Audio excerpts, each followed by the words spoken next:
Ever think, man, I wish I knew that sooner? Trust me, you're not the only one. I'm Allyn Rose, and welcome to Learn Too Late. Everybody, welcome back to the Learn Too Late podcast. I am thrilled to have my friend Shannon on. Shannon is a dear, dear friend of mine.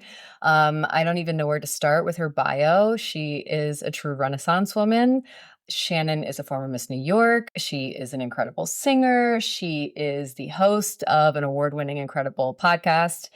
And she is just overall a wonderful human being. She's a mother to three. She's an incredible wife. She is all the things and someone that I truly look up to and admire. And I'm so thrilled to have you on to chat about everything that you are doing these days and about paring down and discuss decluttering in our everyday lives. And I know we think about decluttering as just something that we do in our house, but I love the content that you're putting out around sort of clearing the chaos in our lives by decluttering. And that is such a loaded question, decluttering things in our interpersonal relationships, in our home, detaching the emotional attachment that we have to stuff and how that can be life-changing for us. So Shannon, thank you for joining us today. Well, I'm so stoked to be here. And sorry if you hear random background noises. As Allyn knows, I am getting ready to move our family to Alaska from Florida. So I'm currently on a camping chair and my dogs are freaking out, but I'm just happy to be here. Well, I'm excited to have you. Thank you for tuning in and the one spare hour that you have literally moving your family for, I don't know, the umpteenth time across multiple borders. So I would love to hear a little bit about where paring down came from, because like I said, you're a Renaissance woman. You've done a million things. Where did this desire to share your knowledge and your wisdom about how this has impacted your life and how it can help other people as well? Like many good things, I kind of just fell into it because years ago on my private Instagram page, I started sharing about, oh, look, I just reorganized our art closet or I decluttered my closet. And I noticed that I got a lot of DMs from friends just saying, oh my gosh, I need to do this. That looks so refreshing. And I loved to do it. And the more I did it, the more I realized that it really paired well with my deeper kind of mission in life, which is to live intentionally, very personally, live very, very, not on autopilot. I want to make personal choices that reflect what's important to me in my life. And that can be seen so literally when it comes to our clutter. And so when we moved from Alaska last time, we lived up there down here to Florida, I decided to start a more public Instagram page that was dedicated to that alongside a podcast all about decluttering our items, but how that can then lead to this desire to be more intentional about anything we keep in our lives. And it has really taken off. And I just attribute that to so many of us who feel overwhelmed by the belongings inside of our homes and the, commitments on our schedules. So this podcast is obviously about things that we learn too late in life. And I loved following along with your journey because I feel like this is something that I learned too late. And maybe it's the generation that we grew up in. Having stuff just seemed like the pinnacle of success. The more stuff you had, the more things in the background of your videos. You're following these influencers, these celebrities that just are living in complete and total excess. And it seemed like you've made it once you've collected the stuff. And as I got older, I just realized I'm drowning in things and the emotional attachment that I had to things. And you talk a little bit about how we get so attached to what I might use this for. And I think, I mentioned that Shannon is a former Miss New York. That's how we met through the Miss America program. And there are so many things attached to pageantry specifically that we have. And it's this idea of maybe, down the road, I'm going to need this black sparkly dress for this gala that I might theoretically attend. Okay, here I have 75 pairs of 6-inch platform heels, but what if I need them? And this really deep emotional attachment to when we might theoretically potentially use this thing that we're now going to store in our house for 15 years to ultimately throw away or donate anyway when it's probably not useful or in style. So how can we move past that sort of feeling of attachment to our things and how we're almost like anthropomorphizing them into, I got this at a special period of my life when I might need this, or I've invested all this money in this thing. How do I detach myself from that? There are so many of those different mental roadblocks. It's hard to give one, general answer. First, I want to say that there's nothing inherently wrong with anyone or with all of us really who get attached to things. We're human beings, we're emotional beings, and there's a reason why our stuff can feel really important for our security, for our safety, for our emotional wellness. And I never want to villainize stuff as a whole. But I would say that one of the biggest, well, you named a couple of big struggles there. So let's go through them. One is this idea that we keep everything in our homes. I think a lot of us don't want to add to landfills, and we worry about the environmental impact of our things. I think the most important thing to keep in mind there is that our house is not heaven. Like, it is still on earth. And when we die someday, which westernized culture, we don't talk about that a lot, but when we really look at our belongings, we have to think about the future. And what that means is that when we die someday, it's going to go to a landfill anyway. So the issue is that the issue has happened at the point of production when that item was produced and exists on the planet. So whether it is in a drawer in your closet or it is in the landfill, it is on planet Earth.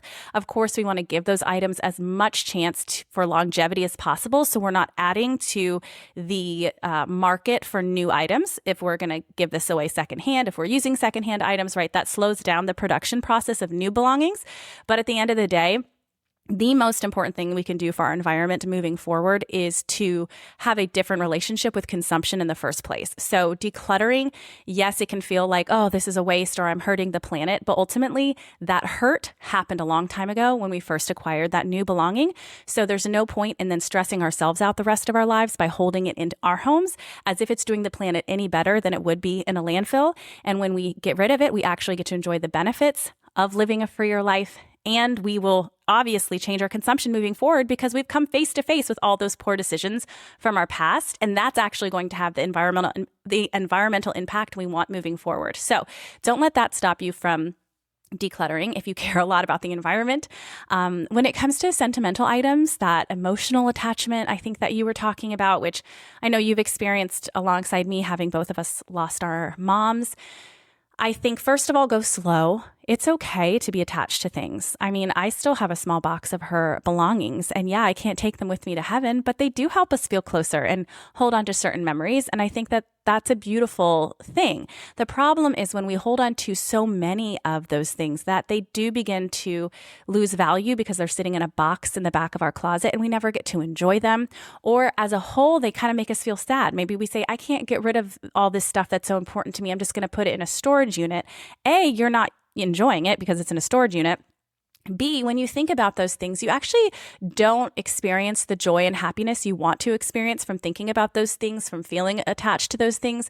As a whole, you feel sad. You just think, oh, there's that storage unit full of my mom's stuff, or there's that old tote filled with my memories from high school. It feels nostalgic in a negative way versus when we only keep a select few things. Like I have my mom's Bible. It's displayed on the wall, right? I use her sewing desk as my podcasting desk. I have these things actively integrated into my life, and therefore they do bring joy, not only because I'm using them on a regular basis, but because they're not all grouped together in this kind of sad way. So I never say that, your things don't matter, just you shouldn't be attached to stuff. Rather, if we are attached to it, we need to be integrating it into our lives in a really, really joyful manner. And the last thing that you had mentioned that that kind of is this big mental roadblock is the money. We feel like we're wasting money. Similar to the environmental piece, we have to remember that the money was, quote, wasted the moment we bought it. We're not saving it. That's the sunken cost fallacy, right? We're just sinking more of our time and energy into keeping something and we're not getting any of our money back. In fact, we're just sacrificing more of our energy, more of our overstimulation, more of our exhaustion by holding on to this item. But beyond that, if you don't want to kick yourself, because I'm sensitive Sally, I don't like to kick myself. Another way you can look at it is that you did get your money's worth whenever you bought it, even if it still has the tags on, because you got that dopamine hit, frankly, that you got from shopping. Now, of course, we know that that is a fleeting dopamine hit and a waste of money. So moving forward, let's try and find that, that joy elsewhere. But you did get what you needed out of it in that moment emotionally. If you were looking for a coping mechanism for some kind of stress or just the joy of buying something new, you can say thank you to that item. You made me feel really happy when I bought you, even though you didn't get used in the way I thought you would, and then move on and make better, more lasting, joyful choices in the future. Yeah, I love this idea of kind of that Marie Kondoing your things and saying thank you and letting it move on. And I think since having kids and having to make more space in my house and wanting to create an intentional space for my children to exist, I've had to really let go a lot of my stuff that had this emotional attachment for me. And then you get caught up in that cyclical thing of, okay, I'm setting these things to the side that I'm going to throw in Poshmark and I'm going to make a little bit of my money back. Or, oh, I'm putting these things in the corner for when I take them to the Salvation Army or that place I'm going to donate. And then you just see these piles accumulate around your home of more tasks that you have to do. And I finally gotten to the point where I just say, I'm going to put this out in a box in the street. And if people haven't taken it by the end of the day, it goes into the trash. Like, this is the most that I am capable of doing in this moment. My home is not a storage unit. And even if it was, like, these things should be paying me rent and I don't have the space for it. So if I could potentially use this $10 Forever 21 tank top that I bought 10 years down the road, like, I can just buy another $10 tank top, because what it is costing me emotionally to store this thing in my home, to not have the freedom and flexibility for other things that are serving me, it's not worth the $10. And I'm just like Pontius Pilating, washing my hand of the bad things that I'm doing by potentially having things end up in a landfill, like you said. But I think that's the only way to do it. And, I love what you talked about with making sentimental things usable in your life. I had so much of my mom's jewelry, and she didn't have a lot, but she had a few things that she would wear all the time. And I just went to the jeweler the other day. I brought my entire mom's jewelry box and I had him fit everything to me. Take a couple links off of this bracelet, fix the pearl that had the kind of broken back, all these sort of things.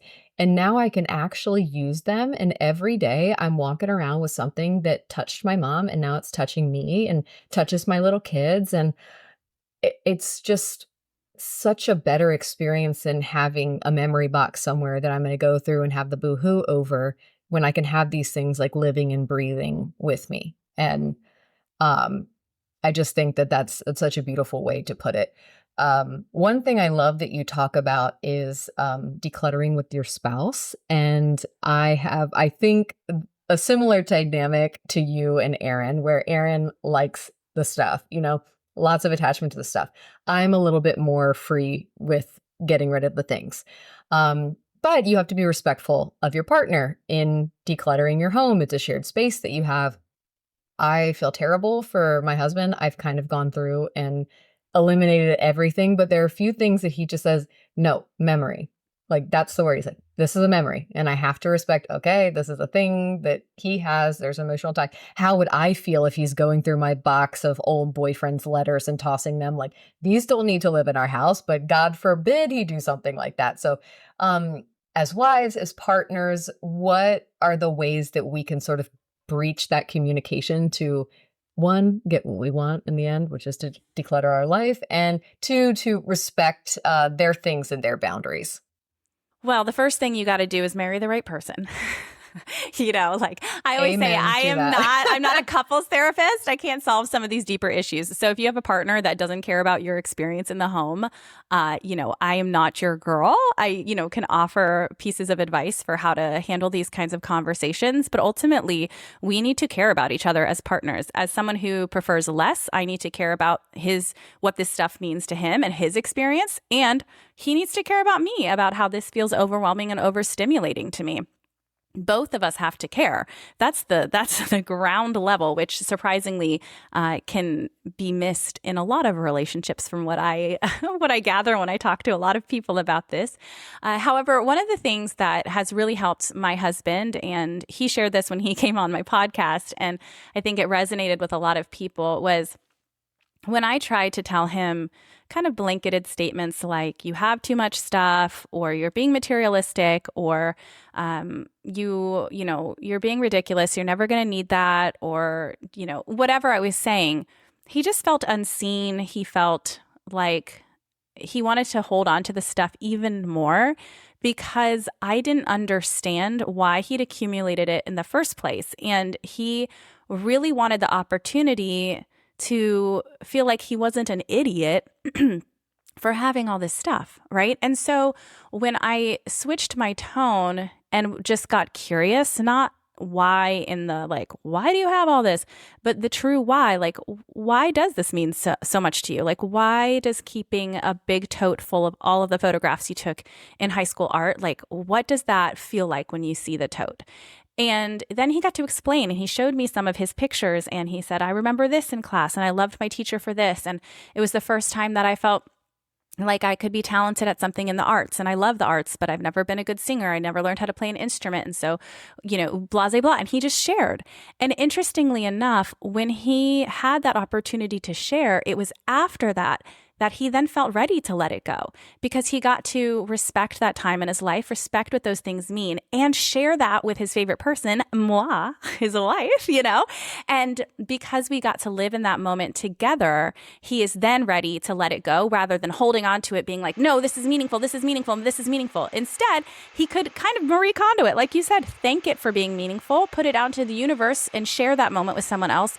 And then he was ready to let it go. So I think if you have a partner that holds on to things, really ask those questions, obviously show patience, but ultimately there has to have a conversation too of like, compromise gets a bad rap these days, but truly that's what healthy relationships are, is we are two different people coming under one roof, living a unified life. And that means that our lives are going to look a little different than they would if we lived alone. I have a little more stuff in the house than I would if I lived alone, and he has less stuff in the house than if he were to live alone. And that's kind of the choice we made when we decided to marry each other.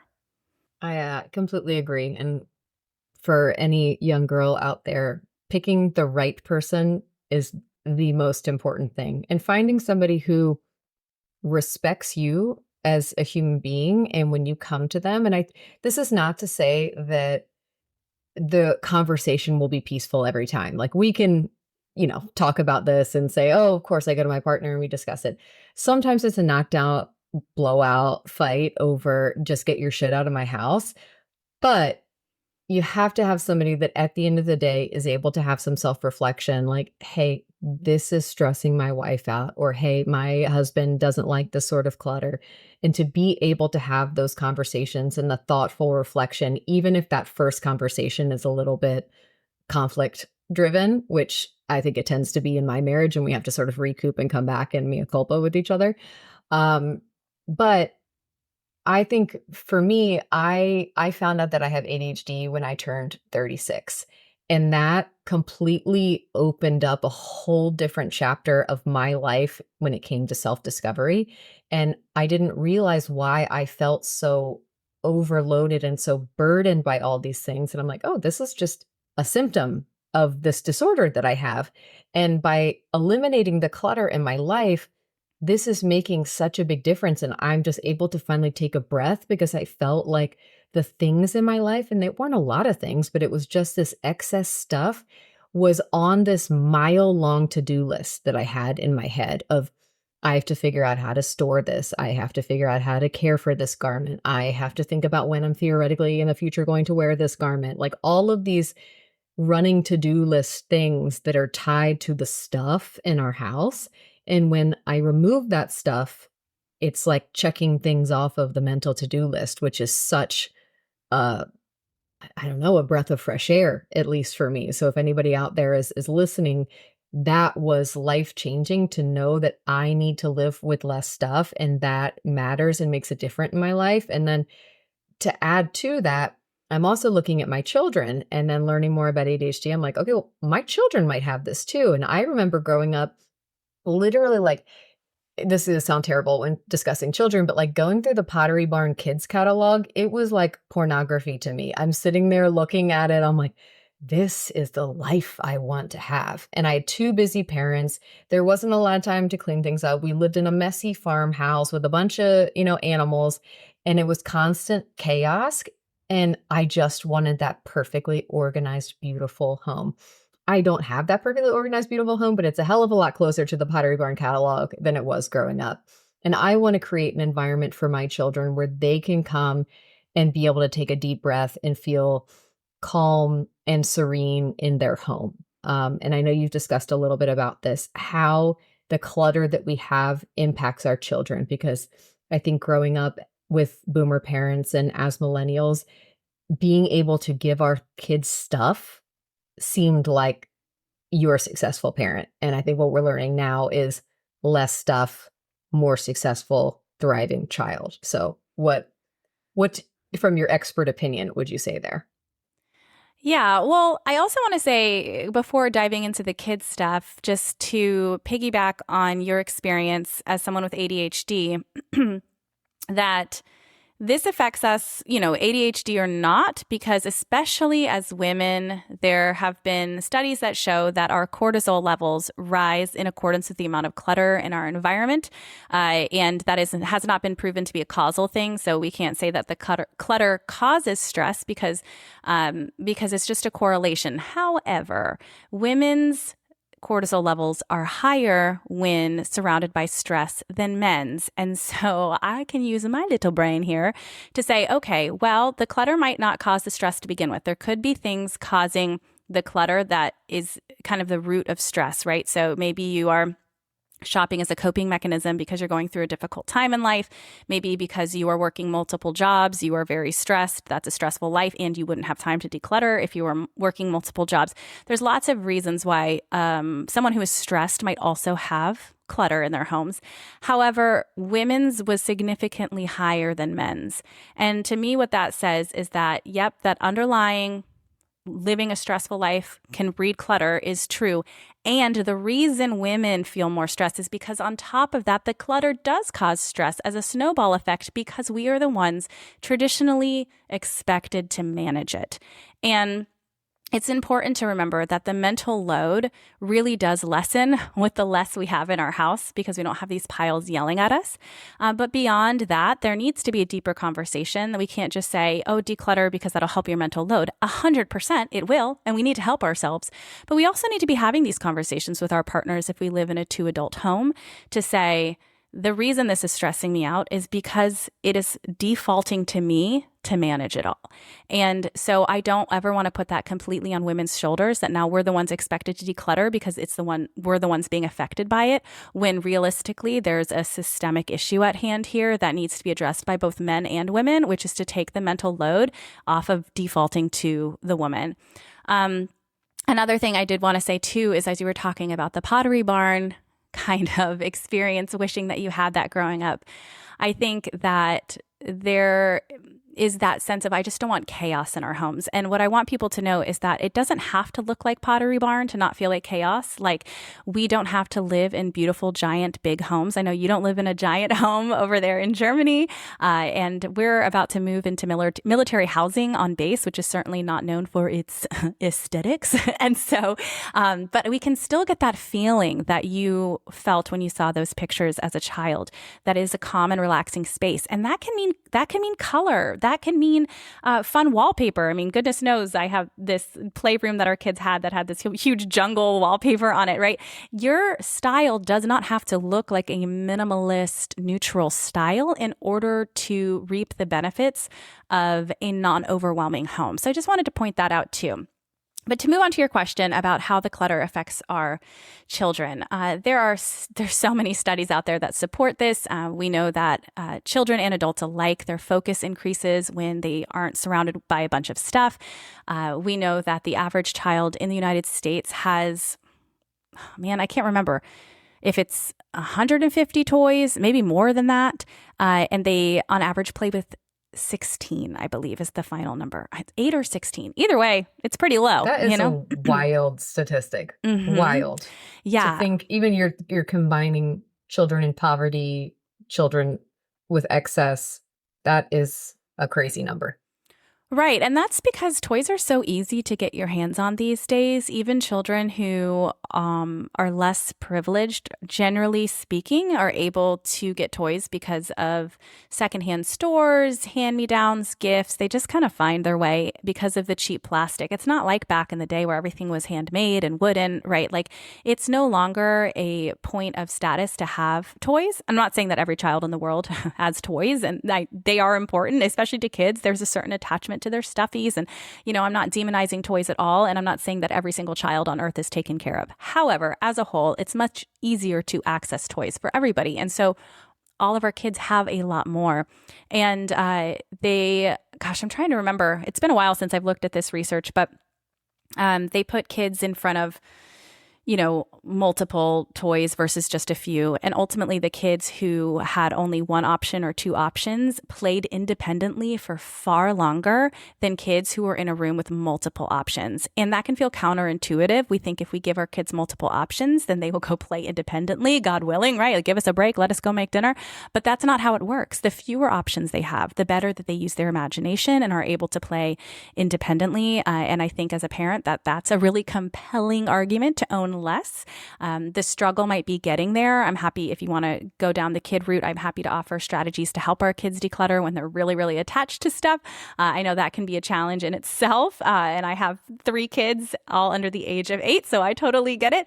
But yeah, I mean, if we want our kids to be able to focus and not feel overwhelmed and to develop the kinds of imaginative play that we know is so important for their development, then fewer toys is actually way better for them than a multitude of options. I think you see it too when you take your child to, I don't know, a restaurant or the doctor's office, and there's just a handful of things that they have there. There might be the one little car and a set of blocks or something. I feel like my children are completely hyper focused on the 1, 2, 3 toys that are available to them, or just inventing toys in the absence.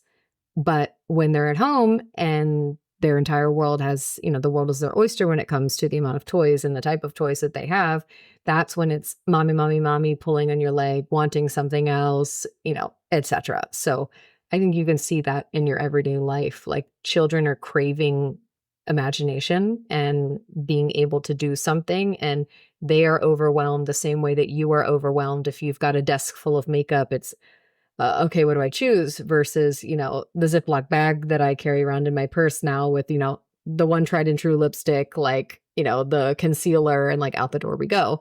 But yeah, I think it's something that a lot of us are focused on now in attempting to create homes that are peaceful for our children and wanting to be intentional parents.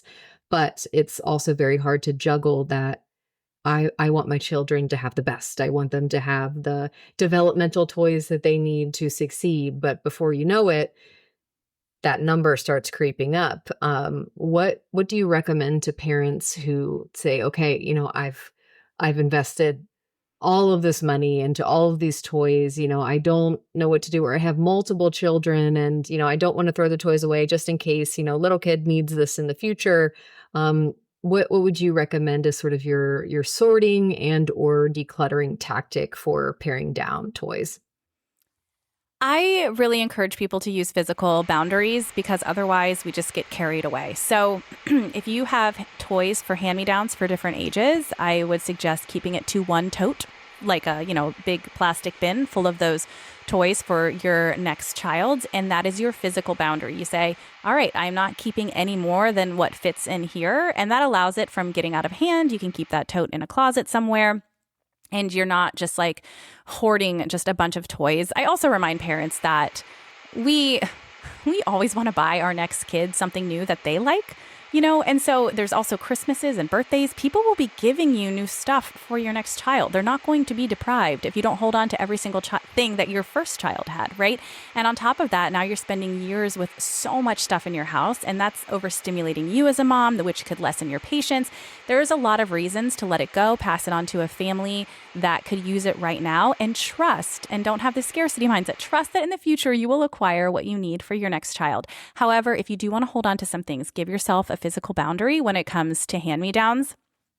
As far as letting go of items, it depends on your kids' ages. I say once your kids are, 3 and older, we don't want to scar them by throwing everything away without talking to them. However, I think most of us as parents are able to identify what our kids would actually miss and what they wouldn't. So I always do suggest doing a round of decluttering without your kids around and just getting rid of it. And if you have questionable ones where you're like, oh, I'm not sure if they're going to miss this, fine, put it in a bag or a tote or a cardboard box for a month or two. If they don't ask about it, then you get rid of it. If they do ask about it, you can bring it back. And I have some parents go, well, what if they ask about it in 6 months? Okay, well, then 6 months, you just got to be a parent and say, hey, I noticed you hadn't played with that 6 months ago and it's been gone for a long time and you didn't notice it. And I thought another child might really enjoy it. And so I needed to make room for other new toys you've had, or so you have more space to play. You have these conversations with your children, and you're not going to be scarring them if you're not throwing it all away, right? If it's just one toy that they notice 6 months from now, like sometimes as a parent, you just have to make the executive decision to do what's best for your child. But we can include them in the decluttering process, especially when you know they will be missing certain things, or you know that they would notice, right? And these conversations will not happen overnight. You cannot expect your child to be a perfect declutterer the first time you have a conversation with them. You can't expect that of your adult spouse or of yourself, much less a child, right? So something that works really well for my kids, again, physical boundaries. My 5-year-old daughter loves stuffies. Okay, sweetie, you get to give them as much agency as possible. Kids don't have much control in their lives as it is, right? So we want to give that to them when we can. A physical boundary allows that. So here's this we have a large cube that I say, your stuffies have to fit in here. When we have more stuffies than can fit in this cube, then we need to give some to another child. We need to bring them to a charity shop or whatever it might be, because we want to make sure we have enough room in our home and we don't want to have too much. And so these conversations happen regularly, right? It's like, oh, well, she brought something home from a friend's house, or somehow she got a stuffy for this holiday or whatever it is. And suddenly they don't fit in there anymore. And it's like, okay, let's go over this together. But because she gets the agency over what stays, and then the box itself gives her the boundary of how much stays, I'm no longer the bad guy saying, you have too much stuff, you got to get rid of it. The box tells her she has too much stuff. And that's really helpful for children. Kids are also really naturally empathetic and really naturally generous. And if you talk to them about how someone else might want to use a toy more than they use their toy, they can come to terms with that pretty well. And that can be a really great motivation. A strategy that's worked well with my son, he's 7 and he's my stuff guy, right? He thinks trash is treasure, literal trash is treasure. And he has a really hard time letting go of stuff, but he's made a huge breakthrough after a year, 2 years of me having these conversations with him, right? Just being patient with him, talking him through things, asking him questions. Why do you want to keep this? Why is that important to you? What do you like to play with that for? I ask these kinds of questions and have helped him declutter over the years. It hasn't always been smooth sailing, but I also don't think I've scarred him. But in the past couple of months, even, he's had this huge breakthrough. And I think what has helped him is that generosity piece, is recognizing the older he gets that it takes less time to clean his room when there's less stuff in it, I think has been motivating for him. Practical kid. I love it. He's a practical guy. But we also make games out of it. So he's he loves structure, like potty training was a breeze, because if he got a, star sticker, he was like, yes, please, I want a star sticker. Therefore, I'm going to pee in the potty, right? My daughter couldn't care less. She's like, a sticker? Whatever. But because he likes that structure, I've gamified a lot of decluttering with him. So let's do a scavenger hunt. Let's declutter one thing that's soft, one thing that's loud, one thing that's broken, one thing that's black, right? And so we'll do that sometimes. Hey, we're going to do a decluttering scavenger hunt. I noticed it takes a long time to clean your room. Let's do that today.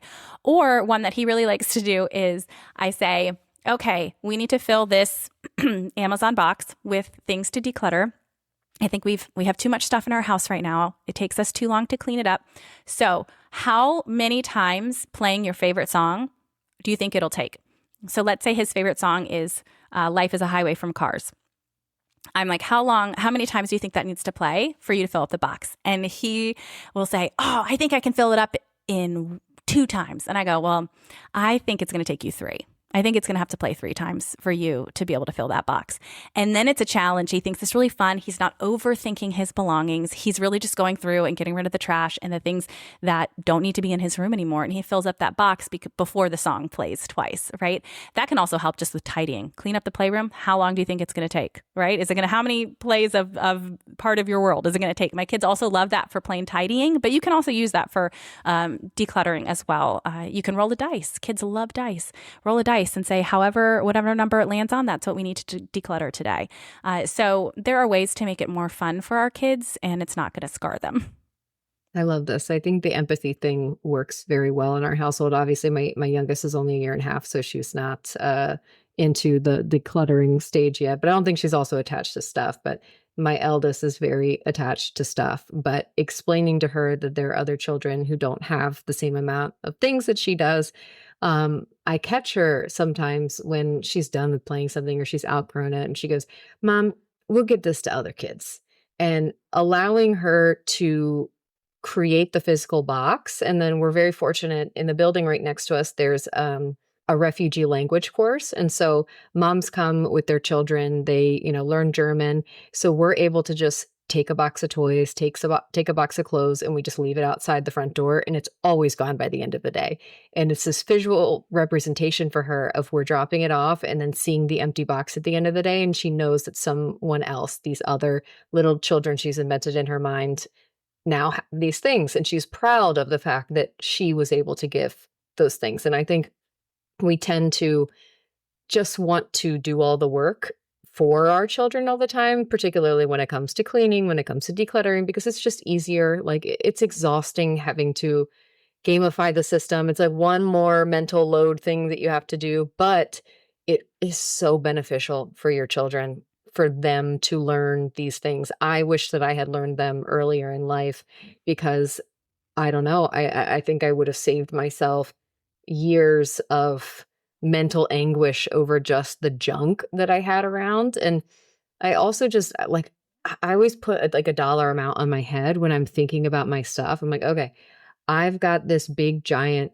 pile here. How much would I pay to have an empty drawer in my house? Like what would I pay for a storage unit? Like what's the mental dollar amount that I have for the freedom and flexibility of having more space in my life? It's a hell of a lot more than that Forever 21 tank that I just cannot part with.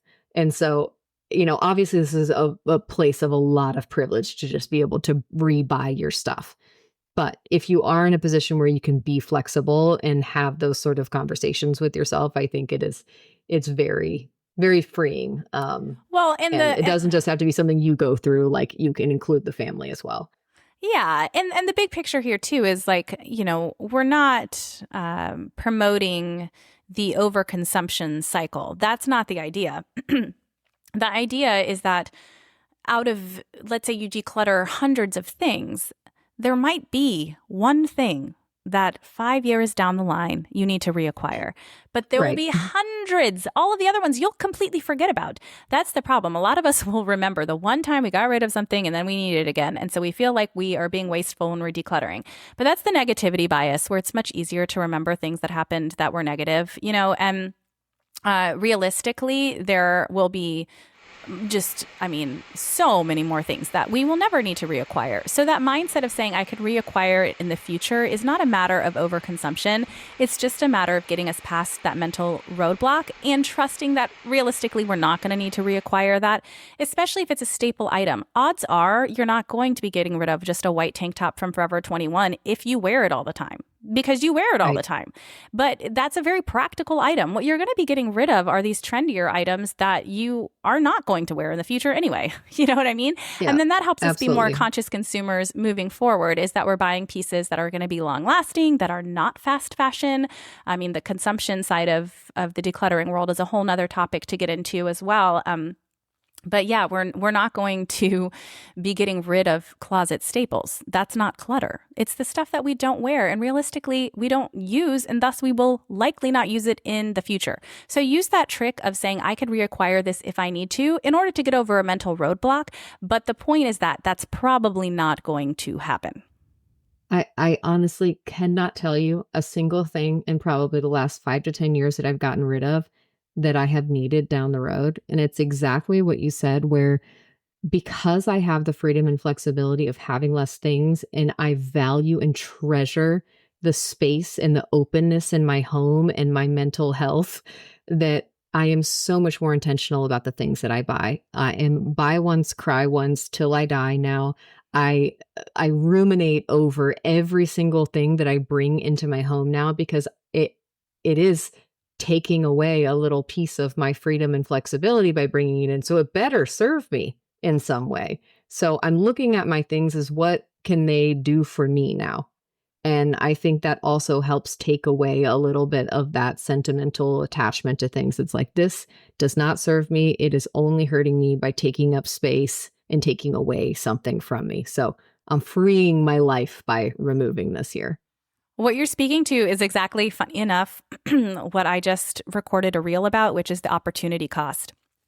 With every single thing that we decide to keep in our lives, there is a trade-off.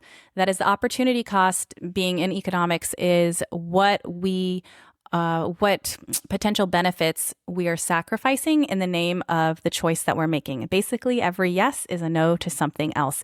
And so what you're saying is that by saying yes to something new you're bringing into your home is saying no to the grander, broader freedom that you feel by having less decision fatigue and overwhelm inside your home. That's the opportunity cost of bringing more and more into our lives. And it's so true. I mean, it's just not worth it. Once you experience it, it's like, no, I don't even feel tempted really anymore, because I know how good it feels not to be overwhelmed in my home. And so, yeah, it totally changes your consumption habits moving forward. So let's do like a guilty pleasure thing for you, because I know that it's easy to talk the big game here about decluttering and doing all these things in your life. What's something that you don't do perfectly when it comes to decluttering your life? Like, what's the guilty pleasure thing that you might have? Like, okay, I'm never getting rid of my 75 Bath and Body Works body sprays I've, hoarded since college. Like, what's that thing for you? Sweaters. I'm such a sweater geek. I love them. I've gotten rid of a lot. At one point, I counted at the very beginning of my decluttering journey. I think I had over 40 sweaters, and I think I'm down to 13. But I mean, 13 is still a kind of excessive amount of sweaters. It's certainly no capsule wardrobe, which I've never claimed to have, nor do I mean, never say never, but I don't feel the desire to have a capsule wardrobe. But yeah, if someone came and looked at my sweater collection, they wouldn't be like, well, this woman's a minimalist. No, I just think they're so cozy and cute. And I don't know. I just love them. I'm glad I'm moving back to Alaska. I'll get to wear them more often. I love it. I also watched your reel about folding your sweaters over a hanger. And this is something that, like, it triggers me when I see people's wardrobes and they have their knits hanging off of a hanger, just drooping and everything stretching out. I'm like, no, lay it in a drawer, like hang it up the right way. So anybody wants to learn how to fold a sweater the right way, go follow Shannon's page. Well, And and I'm not like a she's going to great teach you all the tricks. organizer. Like I'm not like I'm not the home edit, and it's not about necessarily folding. I'm kind of a terrible folder, but yeah, I found a way to hang the sweaters where they're not pulling, and it is very exciting to share with people because I feel the same way. I'm like, don't ruin your beautiful sweaters. Oh, I wanted to backtrack just a second here because we were talking about the privilege of being able to acquire things in the future, and this is not like a purposeful plug by any means, but I did do an episode of my podcast called "Is Decluttering Only for the Financially Secure?" because I had someone on who works with a lot of more underprivileged, if you want to call it that, just folks who don't have as much, and yet they have a ton of clutter, and what her experience has been like. And she got permission to share some of those people's stories. And for people who are struggling financially, there is actually even more benefits for letting go of stuff. And that can feel really hard because, of course, there's this fear that you can't afford more in the future. But the problem is that if you're already going through a traumatic time in life or a very difficult financial time in life, then all of this overstimulation and overwhelm from the clutter is even worse for you. Like that's the last thing you should have to be thinking about is dealing with all of that, right? And so anyways, that episode, I just wanted to put out there for anybody who feels like they can't relate because there might be a financial piece they can't relate to. That episode is just really empowering, really validating, and hopefully really helpful as well. I completely agree. I think that it's so easy to get caught up in the idea of well, maybe I could never get this again, or I've accumulated these things and I'm already giving up so much. But the mental freedom and flexibility of having less things in your life, and I see it too when I go through periods of, you know, depression or mental issues or stress with my life or in my marriage or with my kids. I just try to find these moments of being able to pare down, and even if it's something as simple, like I've felt like I've gone through all of the corners of my house, particularly having 2 kids in the nesting stage, like tearing through everything, getting rid of stuff, trying to make more room. But I realized I had never touched my underwear drawer, and I never really thought about it because it just doesn't take up a lot of space, you know? But I'm looking at these, like, 75 Victoria's Secret thongs that I've gotten on those 5 for 25 sales that we all, like, dug through Yes. bins, in college to get, and, somehow by the grace of God, all of them are, like, still holding on, like, maybe by quite a literal thread, but you can't get these things anymore. But I was like, "Ho I'm not wearing G-strings as a 37-year-old mother of 2 now, okay? Like, who do I think I am? Right. Like, these can go also, these are 15 to 20 years old, and hygienically, like, maybe we shouldn't be hanging on to the, 1 strip of polyester and elastic, like, 20-year-old garment. So, I got rid of it, like, I fully committed to the bit, like, I am a high-waisted, full-butt underwear girly at this moment in my So life, hot. and I'm investing in my high quality, like, cup, smooth on my butt, like, underwear, and I've got, like, 7 to 10 pairs, that's it, everything else goes, and the pleasure that I have of going into my underwear drawer in the morning, like, I know it's tan or black, same cut, of course, I've got my special event little things here and there, like, when I'm trying to, spice it up in the bedroom or something, but for the most part, I have that. I've also gotten rid of, like, and I know some people feel really emotionally tied to their socks, all creative socks, unless, like, I have 1 pair that was gifted to me from a friend when I did IVF, and it's like a sentimental sock pair. Everything else is gone. I went to Walmart, I bought like 50 pairs of the same white socks. When they start to get dingy, I throw them out. I never have to worry about pairing socks. I never have to worry about matching anything. Like, creating these sort of systems with decluttering also frees up so much time and energy in our life. And that was something I didn't realize. I'm expending so much energy managing stuff, even if it's small stuff. So I think people think of decluttering as like getting rid of things, but I think it also can be streamlining the process for yourself, decluttering the steps. Totally. I mean, the systems that we put in place to keep our, houses simplified it's everything, I mean, I think about it's, it actually goes back to this whole idea that we're wasting money or that decluttering is only for the financially secure. Realistically, when we hold on to everything, whether it's every single pair of socks or, we have a billion different tubes of sunscreen or whatever it is, we forget what we own and then we acquire more because well, I don't know where that screwdriver is. I'm going to buy another one. Or I don't remember if we have sunscreen. I'm just going to grab an extra tube, which sunscreen's a little different because it's a consumable. But ultimately, we are spending more. We're all that fear that we're going to have to buy something, a duplicate of something. If we get rid of it, we're like, oh, I don't want to have to buy that again. It's already happening because we've kept so much that we don't know where it is. There's no system in our house to be able to keep track of our inventory because we have so much. And so when we have a specific bin with the sunscreen in it and you actually use the sunscreen until it's gone and then you buy another one instead of having 50 different sunscreens and then, they're all expired a year from now and you've just wasted a whole bunch of money, that's not helpful. So keeping a decluttered home, like you said, there's a lot of joy. There's a big dopamine hit of opening that underwear drawer and you actually enjoy picking up. You're not like searching through trying to find the one pair you like to wear. Like all of them are right there. They're all the same. They're all your favorite, right? There's that piece of joy. And there's also just the practicality of knowing what you own, of the inventory you have so that you're not overspending and buying duplicates. God, amen to that. And for my fellow ADHD girlies out there, like, I have a horrible object permanence issue. And for people who don't know what that is, like, it's an out of sight, out of mind. And I was realizing why there were things in my life, like brushing my teeth felt impossible unless the toothbrush was right sitting out next to the tube of toothpaste, like next to the thing. Like I had to have all of these things in my face or I would forget that they existed.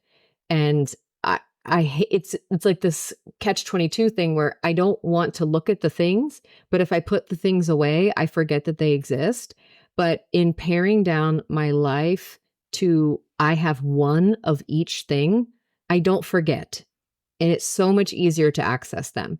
And like this is like a silly one, but like nail tools, I have one nail clipper, one cuticle clipper, one nail file. They all exist in this little zip bag. And it's so much more useful to me than having one in my car, one in my purse, one here and there, which I thought for a long time was I was managing, this issue that I had, like, oh, I'll forget it. I can't find it. Like if I've got 10 of them, that makes the problem better, but it doesn't. Knowing that I have one, I now know I have a pair of clippers and they exist here. Everything has a home and I know what I have. And again, it's the stuff that I have the multiples of 75 extra pastas that my husband makes me buy when we're on sale. I forget that I've stored them downstairs in the basement and I go buy 75 more packs of pasta when they're on sale. Like I don't want to do it anymore. I buy the things that I need when I need them. And it's made such a huge difference in my life. So if you're somebody like that with object permanence issues, shockingly, having only one will make your life better. Amen. That's how our pantries can get so out of hand. It's ridiculous. I'm totally with you. I'm like, why did we have 8 boxes of mac and cheese? Oh, because they were all stuffed behind something else in the pantry. Like, it's just ridiculous. Correct. Well, Shannon, thank you so much for sharing your expertise. I know that I'm putting you on the spot here, but what is something that you feel like you've learned too late in life? It doesn't have to be, in paring down or decluttering, but what's something that you think you've learned now in our 30 something years on this earth as a mom, as a wife, as a person, that you wished you knew sooner? This one goes back to having lost my mom. There are things that I'm insecure about that I feel like I should have learned from my mom, which is like how to be a better cook, how to make the bed in a way that looks like super nice or whatever. And, those are just things I didn't prioritize when I was young and dumb. And I think subconsciously, I always assumed that like maybe when I became a mom or when I was older, I would learn those things. And so I have felt insecure that I am not necessarily good at those things. But the good news is that I've learned that it's just not too late. Like, learn too late. It's true. But also there isn't such thing as too late. And I have learned how to cook for my family and I can make a bed. I mean, it doesn't look like it belongs in a magazine, but I can make a bed, And so I would just say that. I mean, it's kind of like counter to even maybe what your question is, but it's just learning that I can learn, and that I don't have to feel like I'm a failure if I didn't learn something younger, if that makes any sense. Just learn it now and we'll be fine. I completely agree with you. And it's actually a conversation I had with Eve, my eldest, today. She said, well, grown-ups know everything. You don't need to learn anything more. You know everything. And while that was flattering that my daughter thinks that I know everything, I had to really have a deep conversation with her. I don't know everything. And every day I have to try to learn more. And that's our job as your mommy. Like that's my job as a human being. That's my job as, the wife to your dad. Like we're always learning more. And that's, the point of this podcast is sometimes it can feel like we've learned something too late. But if we take away the shame of not knowing these things and, moving into the future, like, hey, I've collected this morsel of knowledge and now I move on as a bigger and better person. And I also want to share one thing, and I tell you this all the time. This made me emotional. One of the things that your mom had said to you was always drink the good wine. And I think about this so much in my everyday life because I spent so much of my life saving special things or saving good things for the right time, for a time when it would be perfect. And I have these perfectionist tendencies. And I even remember back to my childhood of like, saving the special glitter unicorn stickers that I had for just the right spot to put them on. And then going back through my stuff, decluttering, my parents' home of my things. I'm looking back at these memories I never got to experience because I was trying to save them for this, other time. And again, maybe it's also forgetting these things that I have. So, I thank you and I thank your mom for that all the time because it's enabled me to live more intentionally in the moment. And so now that I've pared down my life with the help of your social media and your friendship and your podcast, I know what I have, I see what I have, and I can use what I have, and I'm making memories with those things instead of keeping them for the future to make a memory with them. So thank you Thank so you. much Oh, for gosh. coming on and sharing your expertise and your knowledge. And thank you for being my friend. I'm so grateful for you. Well, I'm so grateful for you too. And I'm so grateful that you've held on to and honored my mom's words to me when she said, "Don't save the good wine." That was like some of her last words to me. And I'm just incredibly excited for people to have this podcast from you now and learn from all of your wisdom. And I've just had so much fun coming on. And, we'll get back to our regularly scheduled programming of like texting and talking on the phone like crazy people all the time. But it's cool to be able to have like, a real conversation without our kids in the background. What's happening?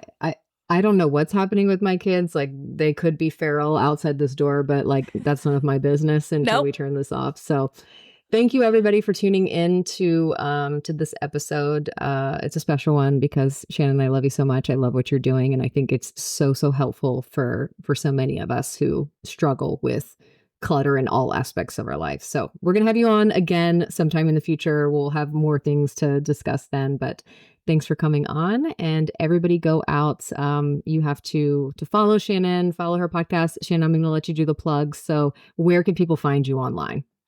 You can find me on Instagram at pairing. There's no I in pair, PARING, pairing_down. That's also TikTok. I just started on TikTok. It's like a new world for me, but Instagram's kind of my bread and butter. And then, of course, the Pairing Down podcast. All right, guys, go follow, listen, rate, subscribe, all of the things. You will not regret it. They're going to be morsels of goodness and wisdom that you can take with you. So thank you, Shannon. Thanks for having me.